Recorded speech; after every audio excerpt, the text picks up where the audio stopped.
Just a quick video for anyone that wants to know how to test a fuel level sender in your petrol tank on your bike. I don't know if you can do this on all bikes, but I'm able to do it on this one. This is a Triumph Sprint ST1050.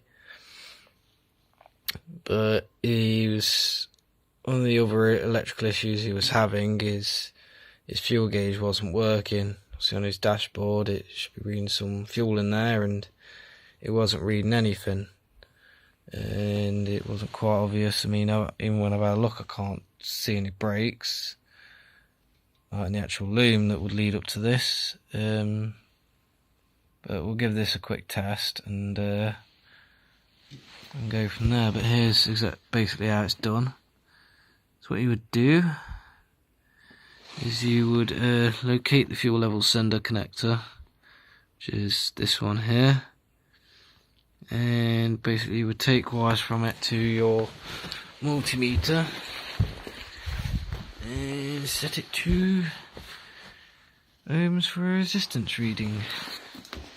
Basically how a fuel level works is, as it moves up and down, there's like a float lever, and obviously at the end of it it's like a massive coil, and the further it goes up and down, the more resistance it'll have between the connection. All your fuel gauge is essentially just a resistance meter measuring how far this lever is up and down. But obviously to test it, it's simple. Obviously connect it up like that, put your ohm meter to there, and now, as I say, you can do this. I don't know if the light can see it, but just down there, so you can put a torch on. Still can't see it. Like just down there, you can just make it out. There's that little thing just there, that's the plunger. It's incredibly hard to make it out where it is. That's the plunger there. You can just see a lever there. Let's try zoomies.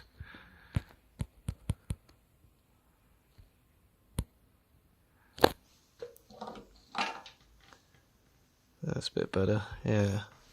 So that there's like the float, essentially. I'm trying to keep the light on, it's easier said than done. And connect to that, you can just see the bar there, that little bar coming up there. And that is basically your fuel level reader.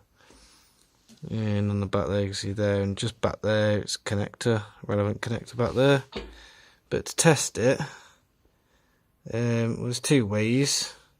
The easiest way for this, because I can reach in there, stick a screwdriver in, just underneath the fuel level sensor, and I move it up and down. So reach it. And to test it's working, see that? As I move the gauge up, resistance goes down. As I drop it, resistance goes up. That's pretty much a good way to test your fuel gauge reader, because obviously if it's not doing that, then it's safe to say it's bust. But because he's doing that, I think it's safe to say on this one that his fuel level sensor is actually working. So in terms of the Explorer on this one, the plot thickens. But yeah, anyone that wants to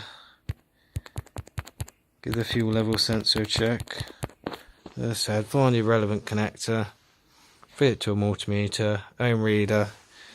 Another easy way is obviously get some fuel in the tank, and if you can lift it up and down, that would activate it, move it up and down as well. So that's another way to do it.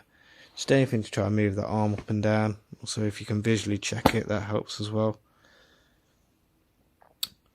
But yeah, till next time for another video.